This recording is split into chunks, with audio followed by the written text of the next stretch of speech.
Hello YouTubers, I was going to be doing this video, but for reasons that I shall now explain, I am not. Yes. Let me start from the beginning. As you guys know, I've been using the Panasonic DC1 pretty much for every single video since I bought it. I decided that I would use it as my main camera instead of the Kodak playtouch, which I am now using. Basically because, you know, I really liked it. I thought it was great. Everything about it is absolutely brilliant. Now, somebody said to me, or I read in a review somewhere, that the audio wasn't that good, and I thought, well, what are they talking about? The audio's fine. But then I noticed in the last two videos that I've done that, you know, the weight loss videos, there was a bit of a hiss in the background, and I for some reason I'd never noticed it before. So I tried to rectify the problem in Sony Vegas, but the problem with that is that it made the overall volume lower. So I thought to myself, well, this ain't no good. And because I sort of like to have the best quality in audio and video, I thought to myself, well, you know, I'll obviously have to go back to using the Kodak playtouch for my weight loss videos. Then I saw one of djmattymans videos on his Mr. Tech 132 channel, where he said that he'd got himself a flip. So I thought to myself, well, maybe there might be a cheap flip out there that I could get, because, you know, even though the first two flips that I had sort of died on me, I did like them when they worked, and because of all the hype on YouTube and a lot of YouTubers use them, I thought, well, it would be nice to get one to use it and compare it to my other cameras. So I went online, had a look, and I found one, and it was relatively cheap, and it was quite a good deal actually.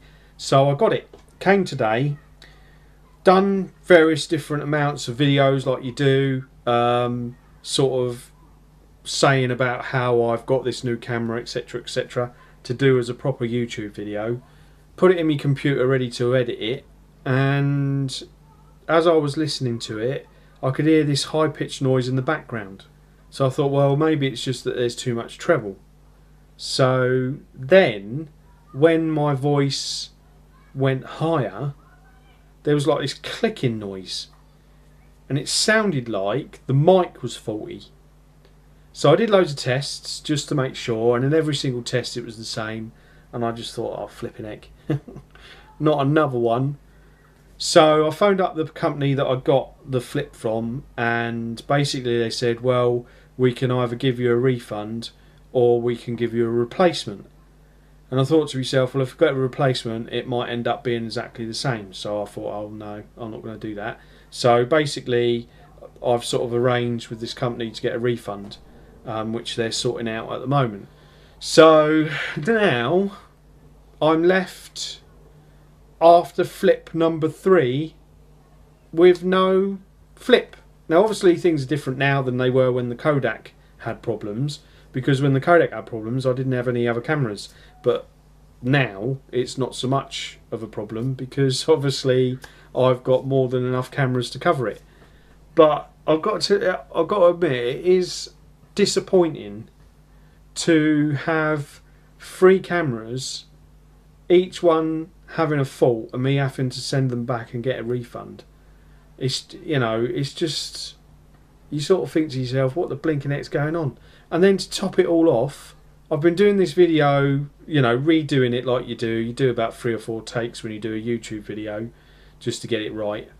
And on the 3rd take, this is probably the 4th take, on the previous take, the Kodak playtouch froze up on me. The screen just froze, and I had to take the battery out in order to make it work again. So I'm thinking, oh, you know, even my playtouch is giving me hassle.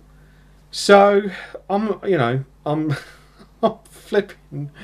Oh, it does my head in.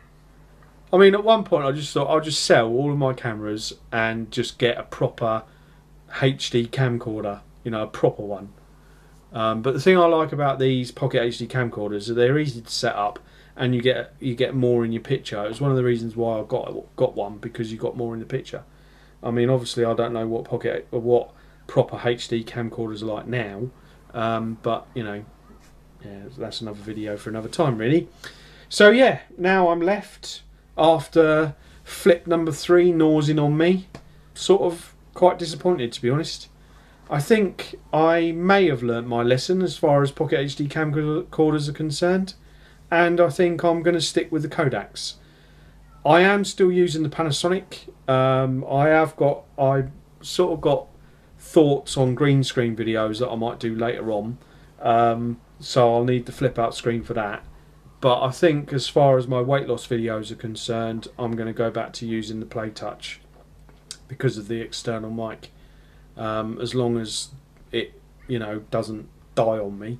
Well, that's my little moan. I just wanted to share that with you guys. So I'm sort of a bit disappointed, to be honest. I was sort of hoping that the flip would be alright and that I'd be able to use it for my weight loss videos, but obviously that isn't going to happen. If you've got a Panasonic DC1, then I would say stick with it. Whether it's just my camera that's got the issue or not, I don't know, but I still think it's a great camera. I'm still using it quite a lot, and I would say stick with it because it is a good camera. Yes. Okay, that's enough from me. Hope you're having a good day, and I'll do some more later on. Bye bye for now.